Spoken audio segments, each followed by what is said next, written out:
afternoon. Thank you for joining us on KSW News. I'm Shelby Paul with my co-anchor Allison Embry and a guest, Savannah Cloud. We are here on a debate on whether violent video games are actually harmful to your children. Most people are already aware of the damaging effects of video games, but a recent study shows that they are actually not as bad as people think. Here we have Savannah Cloud, video game psychological analyst. She is here to explain recent studies. Hello everyone, yes, I'm here to explain the studies that prove that violent video games are actually not as harmful as you would assume. See, it's kind of funny. When you actually think about video games and playing them, you think they're always teenagers or little boys. That's really not the case. Most of them actually happen to be 35 or older and that have been playing for 12 years. 40% of each gamer, all the gamers, is actually women. And 1 out of 4 of every video game person is actually 50 years or older.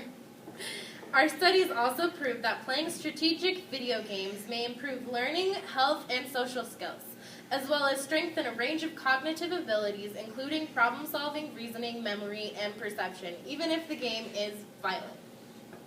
How does this work? Most of the video games have to be very violent and, gory. Most of the objective is actually to kill the main person.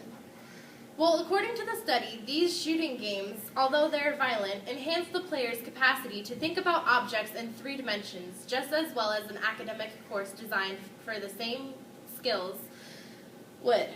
Randomized double-blind trials with young gamers found that a few rounds of a first-person shooter showed that they would develop faster reaction times, higher spatial resolutions, and the ability to visualize shapes in different angles. So what are the statistics on all of this?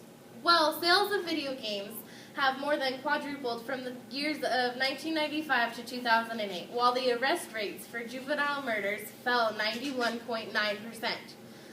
Playing video games provides for a safe outlet for aggression, and a 2007 study reported that 45% of boys play video games because it helped them let their anger out, and 62% played them because it helped them relax.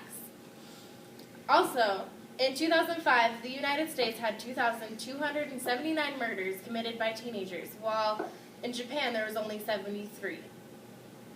Japan is well known for their video games and their video game sales, as well as their violent video game sales. So if they're having less teenage murders being committed, then there's obviously not a correlation between aggression and violent video games. Here in the U.S., right? Yeah. Alright, so that's pretty interesting to me. I have 2 little boys that love playing video games. And I've always thought this was kind of odd. In the United States, I always hear people talking about how bad video games are. And the weird thing is, they don't even play them. So how would they know? They wouldn't know. They have no credentials to speak on the topic whatsoever. Some quotes from youth gamers in favor for video games say it eliminates free time so the kids don't get in trouble.